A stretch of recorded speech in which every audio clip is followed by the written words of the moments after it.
Bismillahirrahmanirrahim. Assalamualaikum warahmatullahi wabarakatuh. Sahabat yang beriman, kisah cinta salah satu dari sahabat Rasulullah yang fenomenal, yaitu kisah cinta antara sahabat Ali bin Abi Thalib dengan putri bungsu Rasulullah, yaitu Fatimah Az-Zahra. Kisah cinta di antara Ali bin Abi Thalib dengan Fatimah Az-Zahra sangat luar biasa indah. Cinta yang selalu terjaga kerahasiaannya dalam sikap, kata maupun ekspresi.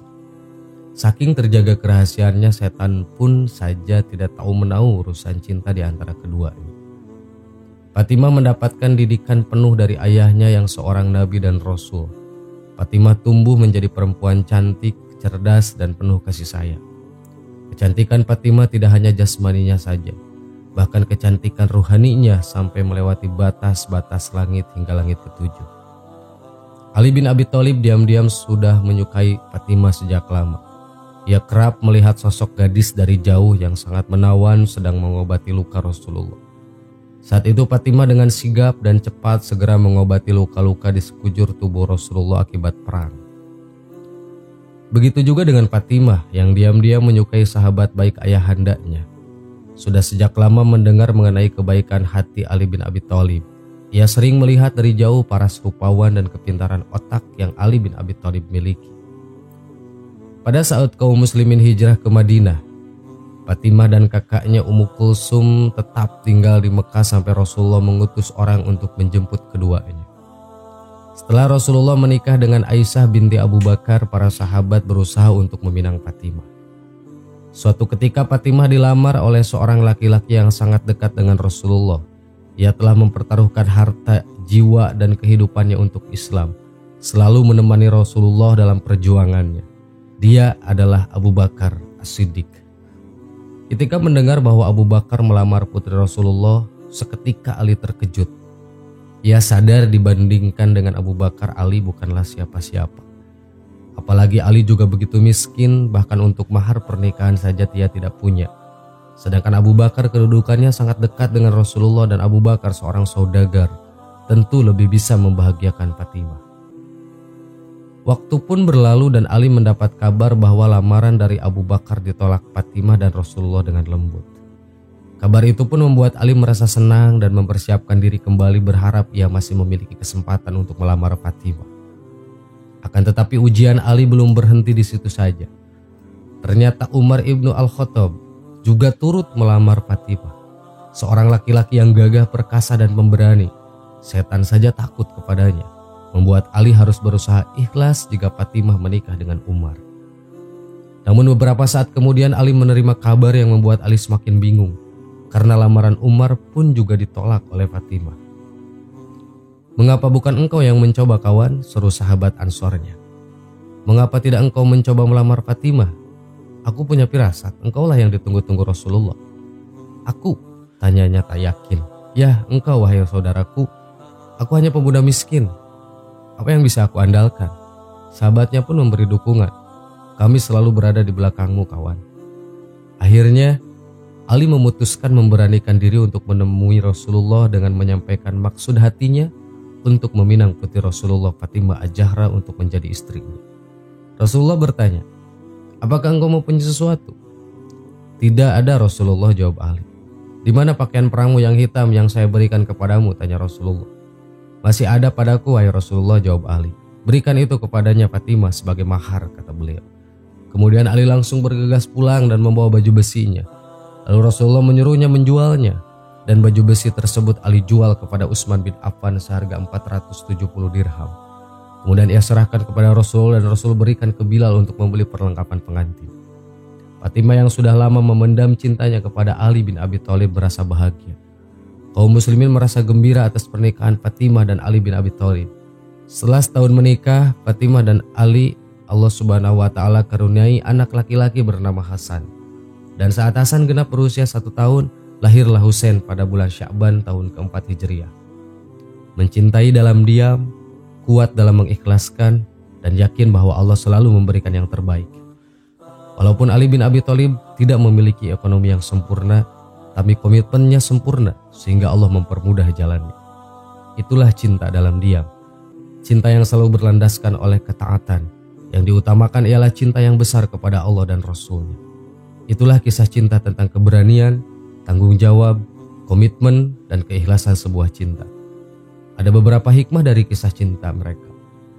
Ketika Ali merasa belum siap untuk melangkah lebih jauh dengan Fatimah, maka Ali mencintai Fatimah dalam diam. Karena diam adalah salah satu bukti cinta pada seseorang. Dengan diam berarti memuliakan kesucian diri dan hati sendiri dan orang yang dicintai. Sebab jika diungkapkan tapi belum siap untuk mengikat ikatan suci, bisa saja terjerumus dalam kemaksiatan. Biarlah cinta dalam diam menjadi hal yang sangat indah yang bersemayam di sudut hati dan menjadi rahasia antara hati sendiri dan Allah Sang Maha Penguasa hati. Yakinlah bahwa Allah Maha mengetahui para hambanya yang menjaga hatinya. Allah juga mempersiapkan imbalan bagi para penjaga hati. Imbalan itu tak lain adalah hati yang terjaga. Sahabat yang beriman, semoga kisah ini dapat bermanfaat bagi para insan yang merindukan cinta suci karenanya, yang sedang berikhtiar sekuat hatinya, dan yang saat ini menanti dengan sabar demi menyambut jalan cinta yang Allah Subhanahu wa Ta'ala ridhoi. Amin. Wallahu a'lam. Wassalamualaikum warahmatullahi wabarakatuh.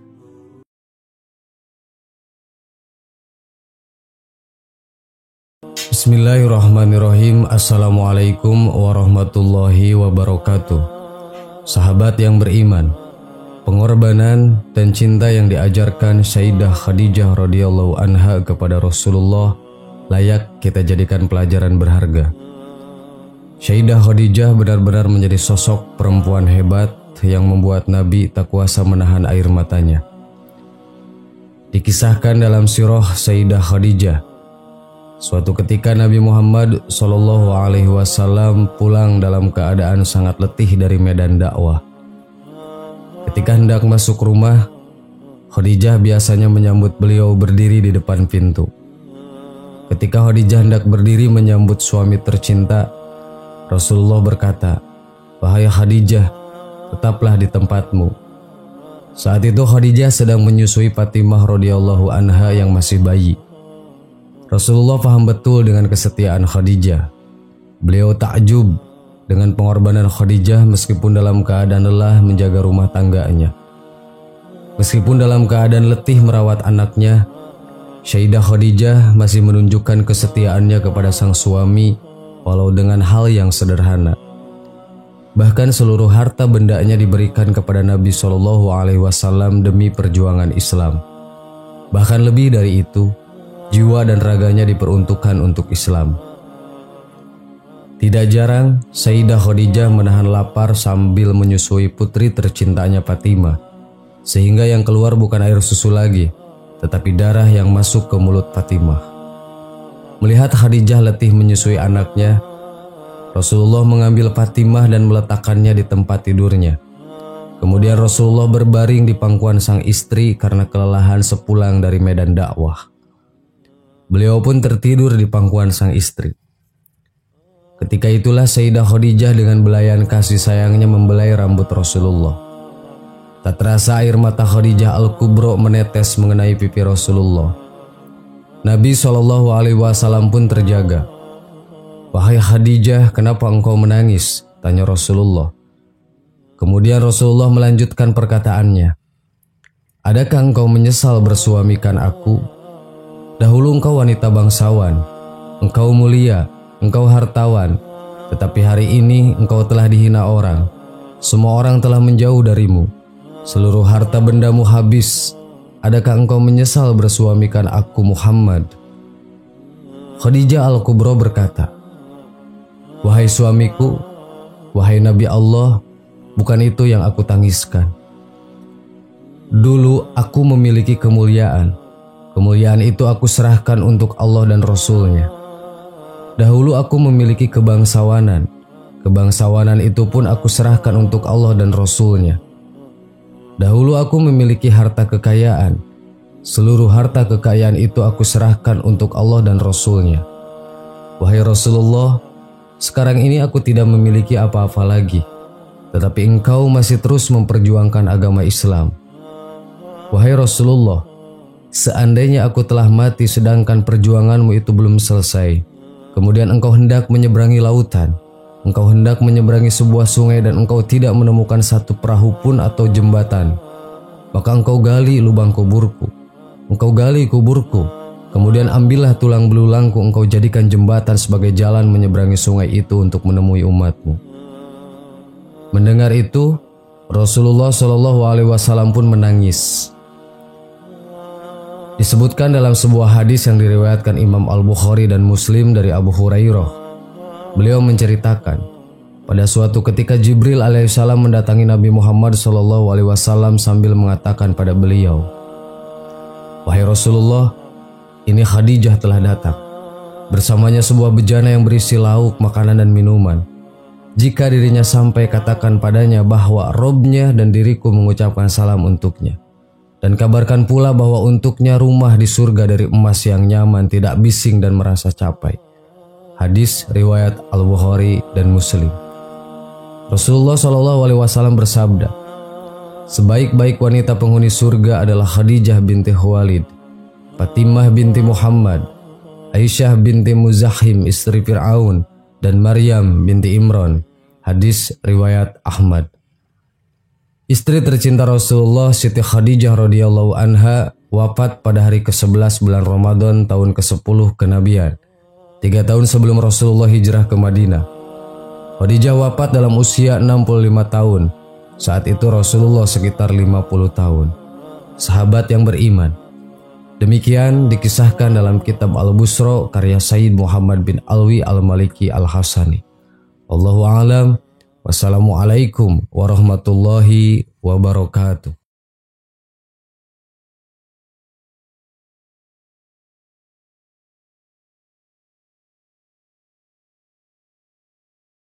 Subhanallah walhamdulillah wa la ilaha illallah wallahu akbar. Subhanallah.